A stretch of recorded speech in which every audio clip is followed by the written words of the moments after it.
আপনার আমার মুক্তির জন্যে, মাথা উঁচু করে বুক ফুলিয়ে বাংলাদেশে চলার জন্যে, অপশাসনকে বিদায় জানানোর জন্যে, দুর্নীতিকে লাল কার্ড দেখানোর জন্যে, বৈষম্য দূর করার জন্যে, মানুষের ন্যায্য অধিকার প্রতিষ্ঠার জন্যে।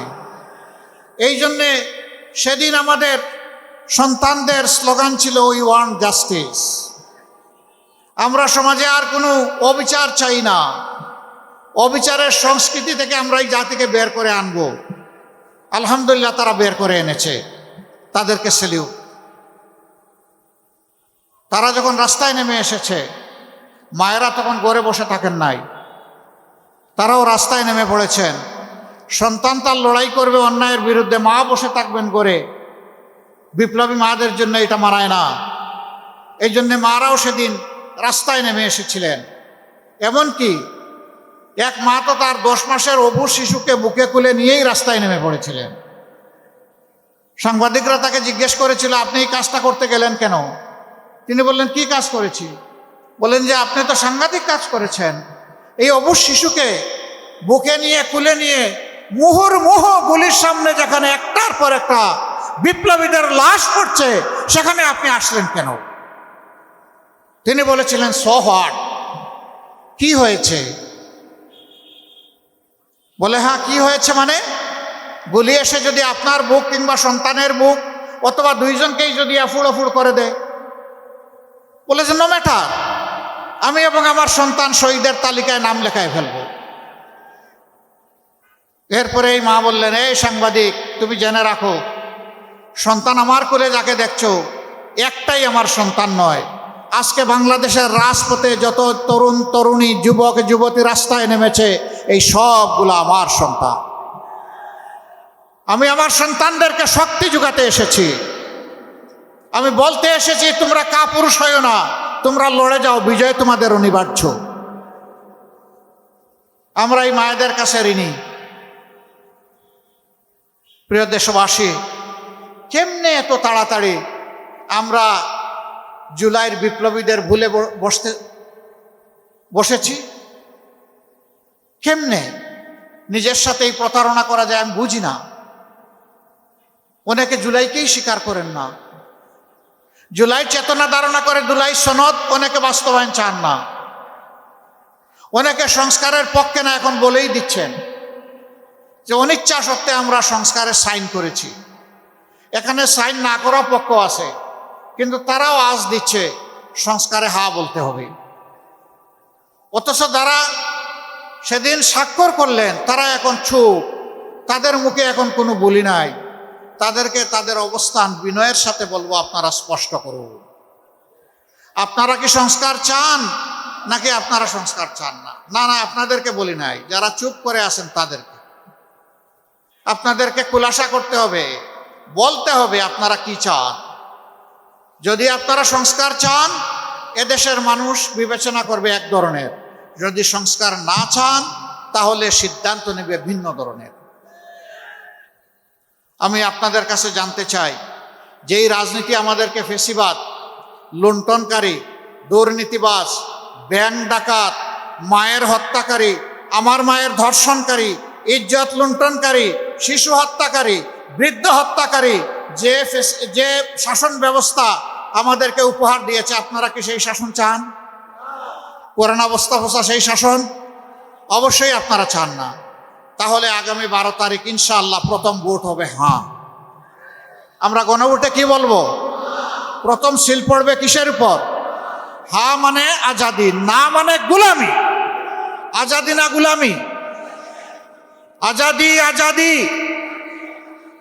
সম্মানিত ভাইরা এবং আমার বোনেরা, এই আমরা কয়েকজন মানুষ দায়িত্ব নিলে ইনশাল্লাহ আমরা চেহারা পাল্টে দিতে পারবো।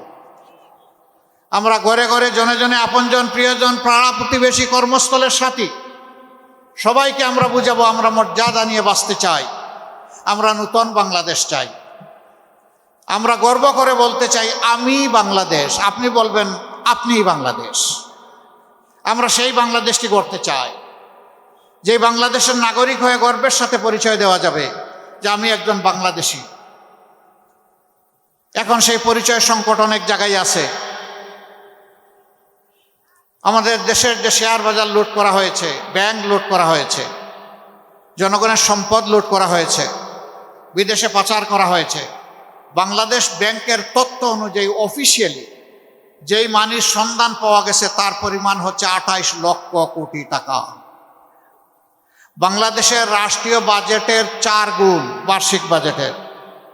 আমরা আপনাদেরকে কথা দিচ্ছি, আপনাদের ভালোবাসায় ভোটে আল্লাহ যদি আমাদেরকে সুযোগ দেন, নির্বাচিত করেন, এই দেশ সেবার দায়িত্ব আমাদের হাতে আল্লাহ তুলে দেন, আমরা ওই সমস্ত লুটেরাদের মুখ দিয়ে পেটের ভিতরে হাত ঢুকিয়ে আপনাদের এই অর্থ উদ্ধার করে নিয়ে আসবো ইনশাআল্লাহ। এই অর্থ কোনো পরিবার, কোনো গোষ্ঠীর প্রয়োজনে ব্যয় হবে না। এই অর্থ রাষ্ট্রীয় কোষাগারে সংযুক্ত করা হবে ইনশাআল্লাহ। আর তাই দিয়ে এই দেশের যুবকদের হবে কর্মসংস্থান, এই দেশের জনগণের হবে উন্নয়ন ইনশাআল্লাহ। সেই উন্নয়ন এবং কর্মসংস্থান হবে ইনসাফের ভিত্তিতে, কারো মামু খালুর টেলিফোনে নয়। ওই টেলিফোনের পরোয়া সেদিন আমরা করব না। বিবেক দিয়ে ইনসাফ আমরা কায়েম করব ইনশাআল্লাহ। যার যেটা অধিকার, যার যেটা হক, তার হাতে সেটা পৌঁছে দেওয়া হবে আমাদের দায়িত্ব। মানুষকে সেদিন আন্দোলন করতে হবে না, মিছিল করতে হবে না। অনেকে আবার এটার ভুল ব্যাখ্যা করে, কয় আপনারা কি বন্ধ করে দিবেন freedom of expression? No, freedom of এক্সপ্রেশনকে শতবার শ্রদ্ধা করব, আরও বেশি বিকশিত করব। মানুষ কেন তার অর্থের এবং সময়ের অপচয় করে দিনের পর দিন, রাতের পর রাত রাস্তায় পড়ে থাকবে? এটি একটি দেশের জন্য লজ্জা। এ জিনিস আমরা হতে দেব না। মানুষের সমস্যাগুলো মানুষের সাথে ডায়লগ করে তুলে এনে অগ্রাধিকারের ভিত্তিতে সেগুলো সমাধান করা হবে রাষ্ট্রের দায়িত্ব, এবং এই রাষ্ট্র এটা করবে ইনশাআল্লাহ।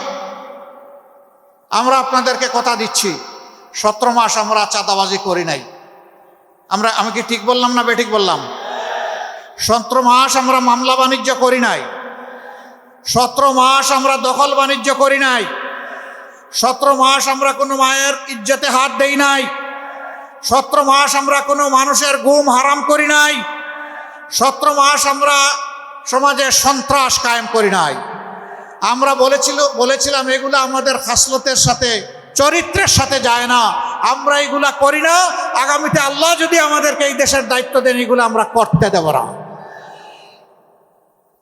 ব্যবসায়ীরা ব্যবসা করবেন নিরাপদে, কোনো টেলিফোন এসে তাকে হুমকি ধমকি দিতে পারবে না।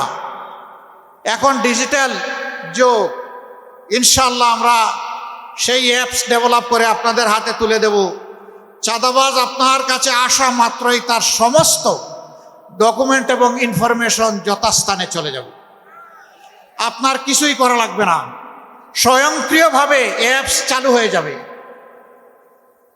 দুর্নীতিবাজ লুকিয়ে বাঁচতে পারবে না, তারটাও স্বয়ংক্রিয়ভাবে আমাদের জালে ধরা পড়ে যাবে। তবে হ্যাঁ, চাঁদাবাজ দুর্নীতিবাজ যারা, তাদের জন্য সুসংবাদ আছে। তোমরাও এই সমাজের মানুষ, আমরা তোমাদেরকেও সম্মান জানাতে চাই, ভালোবাসতে চাই। কিন্তু এখন যে অপকর্ম করছো তা করলে নয়, এখান থেকে সরে আসো। আমরা তোমাদেরকে শিক্ষিত এবং প্রশিক্ষিত করে তোমাদের হাতেও মর্যাদার কাজ তুলে দেবো ইনশাআল্লাহ। সেদিন হালাল রুজি করে তোমরাও ইজ্জতের সাথে, সম্মানের সাথে বাঁচবা। প্রিয় যুব সমাজ, আমরা জানি লেখাপড়া করার পরে অনেকে কাজ পাচ্ছেন না। কেন পান না? দুটি কারণে পান না। দুর্নীতির রমরমা বাণিজ্য আর বেইনসাফি, এই 2 কারণে আপনারা কাজ পান না। আরেকটা কারণ আছে, সেই কারণ হলো যে শিক্ষাটা আমাদের সন্তানদেরকে দেয়া হচ্ছে, এই শিক্ষা দুনিয়ার অনেক প্রয়োজন পূরণের উপযুক্ত নয়। ইনশাআল্লাহ আমাদের কাজ হবে শিক্ষায় নজর দেওয়া, দক্ষ মানুষ তৈরি করা, চরিত্রবান দেশপ্রেমিক নাগরিক তৈরি করা, যারা দেশকে নিজের অন্তরে ধারণ করবে, বলবে এদেশ আমার দেশ, 18 কোটি মানুষের কাছে আমি ঋণী, আমার শিক্ষার বিকাশে সকলের অবদান আছে, অতএব আমাকে ঋণ পরিশোধ করতে হবে জাতির। এই অনুভূতি নিয়ে তারা জাতিকে সেবা দিবে ইনশাআল্লাহ। আমরা পরিষ্কার বলে দিচ্ছি, যুবক ভাই ও বোনেরা, তোমাদের হাতে আমরা কোনো বেকার ভাতা তুলে দেব না। এই বেকার ভাতা তুলে দিয়ে আমরা তোমাদেরকে অপমানিত করতে চাই না, তোমাদের হাতগুলাকে দেশ গড়ার দক্ষ কারিগরের হাত হিসাবে গড়ে তুলে তোমাদের হাতে উপযুক্ত কাজ তুলে দিতে চাই। সেদিন এই কাজ করবা, দেশ গড়বা, বুক ফুলিয়ে বলবা আমি বাংলাদেশ, এ বাংলাদেশ আমার, এ বাংলাদেশের জন্য আমি অনেক কিছু করতে চাই। যেইভাবে বুক চিতিয়ে যুদ্ধ করেছিলাম, লড়াই করেছিলাম, সেই লড়াইয়ের দাবি আমার কার্যক্রম দিয়ে আমি পূরণ করতে চাই। যুবকরা রাজি নাকি বেকার ভাতা? না, বেকার ভাতা নাই। ওকে ফাইন, ইনশাআল্লাহ আমরা সবাই মিলে বাংলাদেশ গড়ব। আমি কি করব? আমি তো একজন বয়স্ক মানুষ, আমাকে কি তোমাদের দলে রাখবা? আমি আছি তোমাদের সাথে, আমিও যুবক আলহামদুলিল্লাহ। যুবক সেই ব্যক্তি যার যৌবনের উদ্দীপনা থাকে, বুড়া সেই ব্যক্তি বয়স 22 বছর হলেও সব কিছু দেখে যে ভয় পায়, সে হইল বুড়া। আমরা ওই বুড়া হতে চাই না ইনশাআল্লাহ তাআলা আজিম। এই এলাকা বাংলাদেশের সবচেয়ে শিক্ষিত মানুষের এলাকা। এই এলাকার মানুষ বহু জাতের অশান্তিতে আছেন। সবচেয়ে বড় অশান্তিটা তাদের উপর নানা ধরনের মানসিক নির্যাতন করা হয়। আমরা এই ভাই বোনদেরকে আশ্বস্ত করছি, আপনাদের বুটের আমানত যদি আমাদেরকে সমঝান, আমাদের উপর আস্থা রেখে, আমাদের দায়িত্ব হবে আপনাদের আস্থার প্রতিদান দেওয়া। তখন আর কোনো জালেম ওই টেলিফোন করে আপনাকে কষ্ট দিতে পারবে না, বাড়ির গেইটে এসে হুমকি দিতে পারবে না, সন্ত্রাসী পাঠিয়ে আপনার জীবনকে অতিষ্ঠ করে তুলতে পারবে না। ইনশাআল্লাহ আমরা ওই সমস্ত সন্ত্রাসী এবং দুর্নীতিবাজদের গাছের পাতা ধরে টান দিব না, ওদের মূল সহ টান দিব। সুযোগ দিব সংশোধনের, সুযোগ গ্রহণ না করলে শাস্তির জন্য তাদেরকে প্রস্তুত থাকতে হবে। এই ব্যাপারে আমরা হব চরম কঠোর এবং নির্দয়। এই ব্যাপারে কাউকে ছাড় দেওয়া হবে না। ধর্ম, বর্ণ, দল নির্বিশেষে যোগ্য ব্যক্তিটি যোগ্য জায়গায় পৌঁছে যাবেন সমাজের, এটি তার অধিকার। এটা আমরা নিশ্চিত করব ইনশাআল্লাহ। আমরা সমাজে ন্যায় বিচার সবার জন্য কায়েম করব, এটি আমাদের অঙ্গীকার। ন্যায় বিচার কায়েম না হলে একটা সমাজ কখনো টেকসই সমাজ হবে না, সভ্য সমাজ হবে না, উন্নয়ন অগ্রগতি অর্জন করতে পারবে না। যে অপরাধে একজন সাধারণ মানুষের বিচার হবে, শাস্তি হবে, একই অপরাধ করলে দেশের প্রেসিডেন্টকে আমরা ছেড়ে কথা বলবো না, তাকেও সমানভাবে বিচারের আওতায় আসতে হবে। কারো জন্য কোনো ধরনের ইম্পিউনিটি থাকবে না, কোনো দায় মুক্তি দেওয়া হবে না, সবাইকে দায়ী থাকতে হবে তার কর্মের জন্য। আমরা সেই বাংলাদেশটি গড়তে চাই। আরেকটা কথা আমরা চাই না আমি জামাতের আমির, বংশানুক্রমে আমার ছেলে হোক জামাতের আমির। আমরা ওই পরিবারতান্ত্রিক রাজনীতি চাই না, যে রাজনীতিতে পরিবার ছাড়া অন্য কেউ যোগ্য হলেও আসার সুযোগ নাই, সেই রাজনীতি আমরা দেখতে চাই না। ও রাজনীতির পরিবর্তন চাই। রাজার ছেলে রাজা হবে, একজন শ্রমিকের ছেলেও প্রধানমন্ত্রী হবে ইনশাআল্লাহ, যদি তার যোগ্যতা থাকে। ওই বাংলাদেশ আমরা গড়তে চাই, যেখানে সত্যিকারের মেরিটোক্রেটিক সোসাইটি হবে, যেখানে পলিটোক্রেটিক সোসাইটি হবে না। রাজনীতির আনুগত্য দেখে কাউকে মূল্যায়ন করা হবে না, মূল্যায়ন করা হবে তার মেধা এবং দেশপ্রেম দেখে। এই দুই জিনিস যার আছে সে অবশ্যই মূল্যায়িত হবে। সেই দেশটাই আমরা করতে চাই। অনেকে বিভিন্ন ধরনের কার্ড দেওয়ার কথা বলছেন। আমাদের সমাজে কার্ডের তিক্ত অভিজ্ঞতা আছে। ভুয়া কার্ডও এলট করা হয়েছে, জেনুইন মানুষও কার্ড পায় নাই। আবার কার্ড নিতে গিয়ে চাঁদা দিতে হয়েছে। এখন নাকি অগ্রিম চাঁদাও কেউ কেউ চেয়ে বসেছে। আবার বলা হচ্ছে কার্ডটা দিব মায়েদের হাতে। খুব ভালো, মায়ের সম্মান দেখাচ্ছেন। তো যিনি একদিকে কার্ড দিয়ে মাকে সম্মান দেখাচ্ছেন, তিনি বা তার সহকর্মীরা কিভাবে আমার মায়ের গায়ে হাত দেয়? এক হাতে কার্ড, আরেক হাতে আমার মায়ের গায়ে হাত, ওইটা আমরা বরদাস্ত করব না। আমরা মাদেরকে সম্মানের জায়গায় অধিষ্ঠিত করব ইনশাআল্লাহ। গড়ে চলাচলে এবং তাদের কর্মস্থলে with dignity, personality and high security তারা যাতে কাজ করতে পারেন, সেই পরিবেশ আমরা ইনশাআল্লাহ নিশ্চিত করব। অনেকে আবার অগ্রিম বিভিন্ন জায়গায় বিল্ডিং বানিয়ে দেওয়ার কথা বলছেন। এই অভিজ্ঞতা এই ঢাকার গরিব মানুষগুলোর আছে, যাদেরকে এটা বলা হয়েছে অতীতের সবাইকে তাদের এই মামুলি ঠিকানা থেকেও তাড়িয়ে দেওয়া হয়েছে।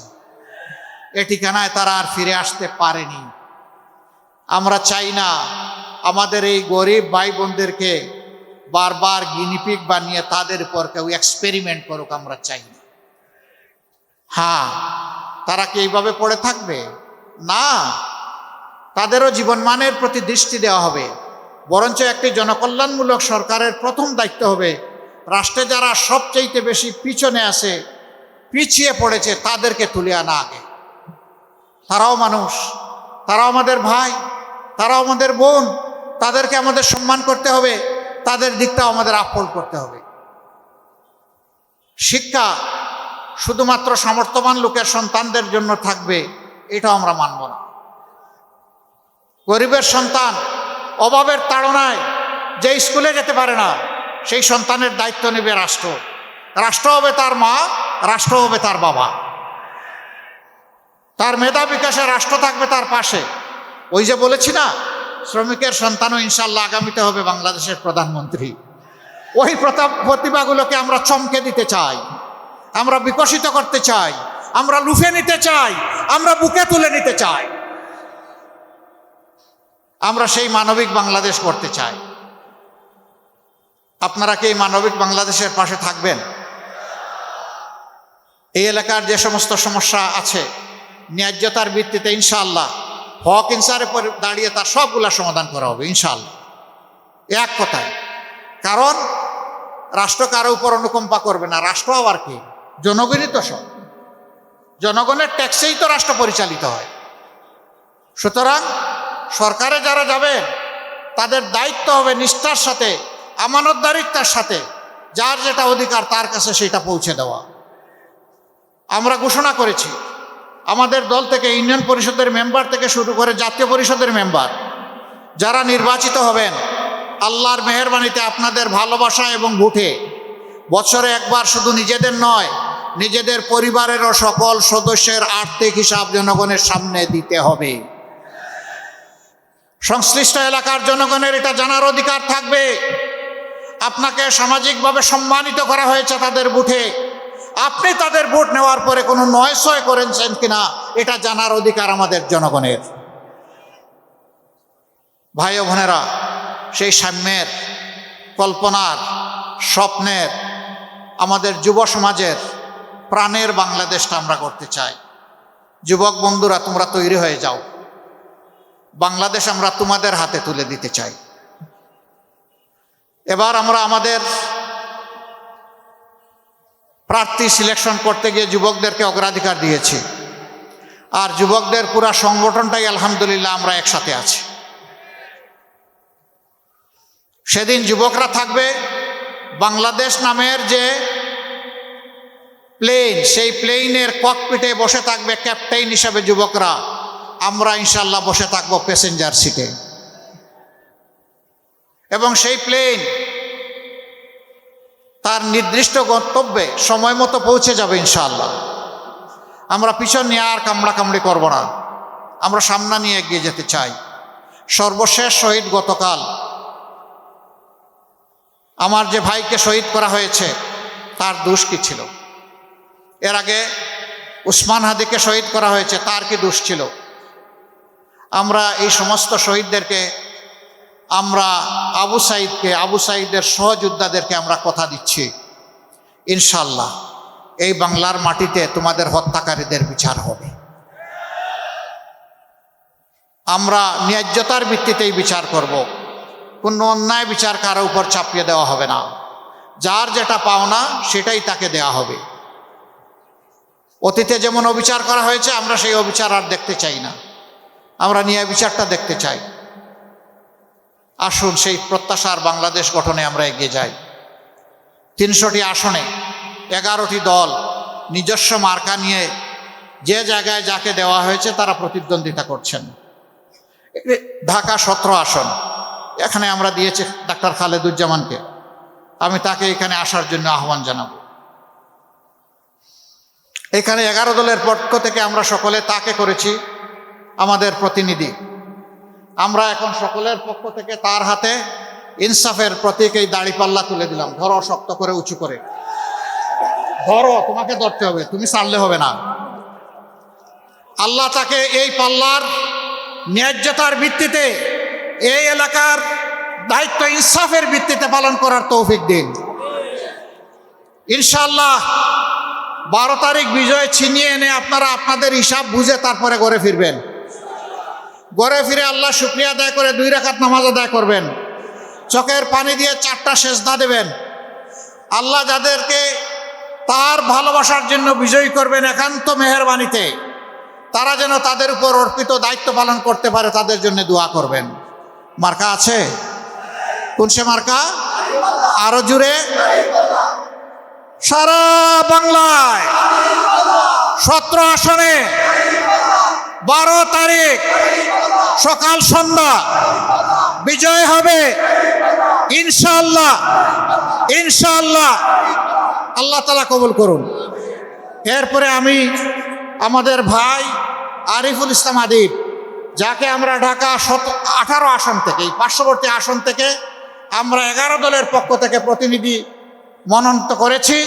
আমরা আশা করি জনগণ তাকে নির্বাচিত করবে ইনশাআল্লাহ। তার প্রতীক হচ্ছে শাপলা কলি। তার প্রতীক কি? প্রতীক আছে?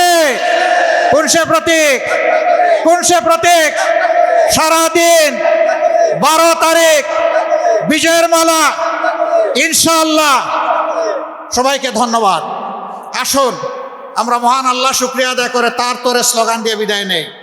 লিল্লাহি তাকবীর, লিল্লাহি তাকবীর, ইনকিলাব ইনকিলাব, জিন্দাবাদ জিন্দাবাদ, ইনকিলাব জিন্দাবাদ। আসসালামু আলাইকুম ওয়া রাহমাতুল্লাহ। আসসালামু আলাইকুম ওয়া রাহমাতুল্লাহ। সম্মানিত এলাকাবাসী, ভাই ও বোনেরা, আপনারা কেমন আছেন? দুর্বল আলহামদুলিল্লাহ না সবল আলহামদুলিল্লাহ? আলহামদুলিল্লাহ। আলহামদুলিল্লাহি রাব্বিল আলামিন, ওয়াসসালাতু ওয়াসসালামু আলা রাসূলিহিল কারীম ওয়া আলা আলিহি ওয়া সাহবিহি ওয়া আহলি বাইতি আজমাইন।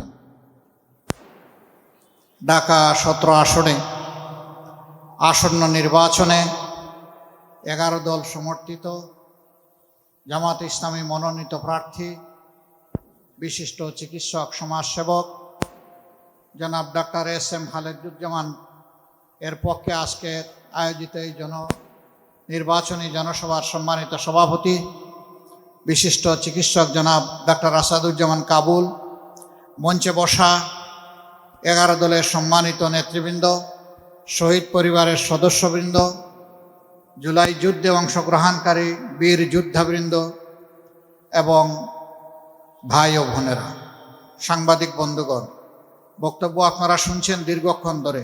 আর কত শুনতে শুনতে তো ক্লান্ত হয়ে পড়েছেন। এই জন্যে আপনাদের ক্লান্তি খুব একটা বাড়াতে চাই না। জাতির প্রয়োজনে 2-1টি কথা বলে ইনশাআল্লাহ বিদায় নেওয়ার চেষ্টা করব। মা তাওফীক ইল্লা বিল্লাহ।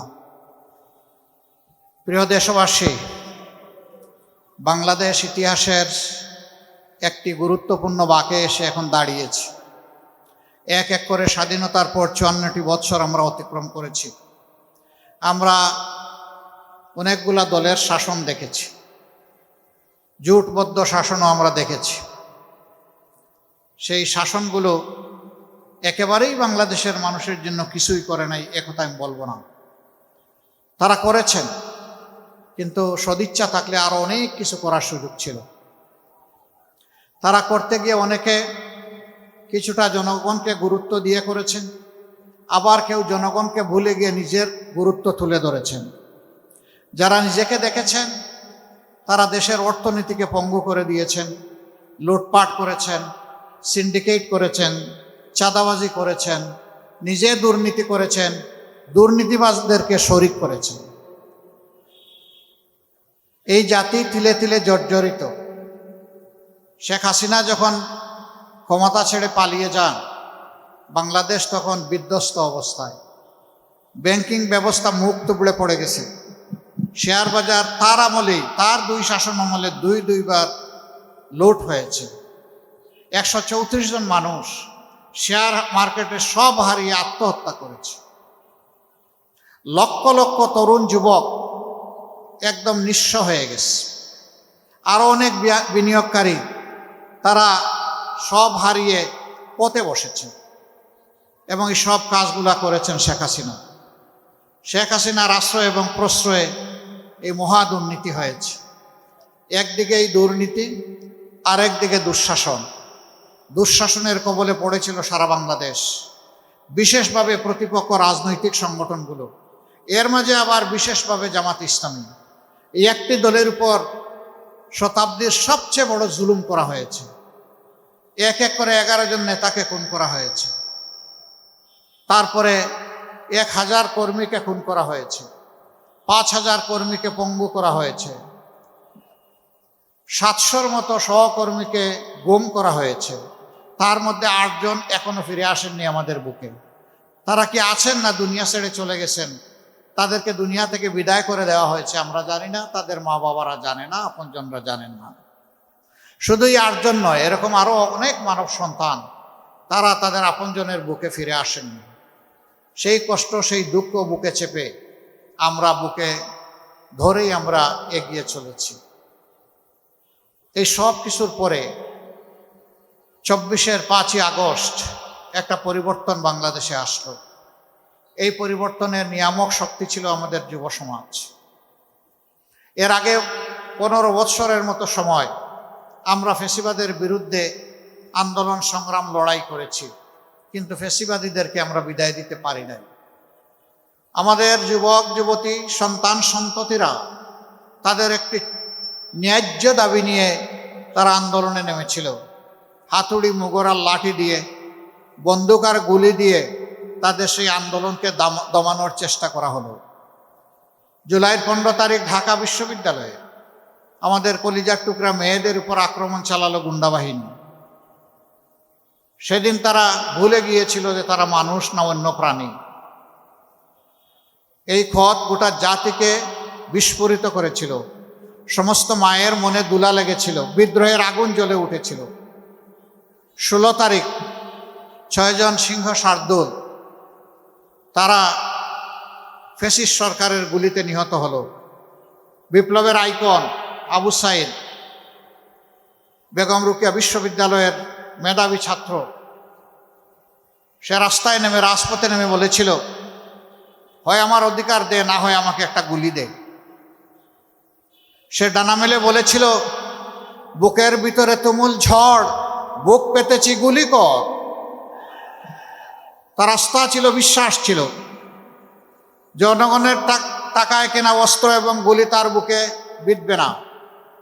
কিন্তু না, একটা নয়, দুইটা নয়, তিনটা গুলি করে তাকে খুন করা হয়। তাকে খুন করার পরে নোংরা রাজনীতি শুরু হয়।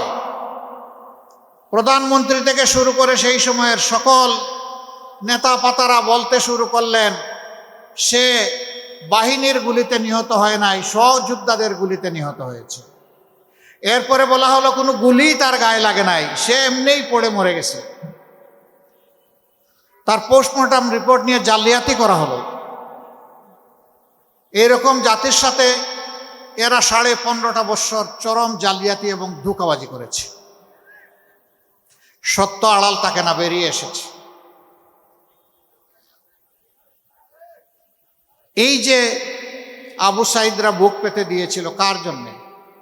এই আমরা, আপনারা এখানে ওখানে যারা বসে আছি তাদের জন্য।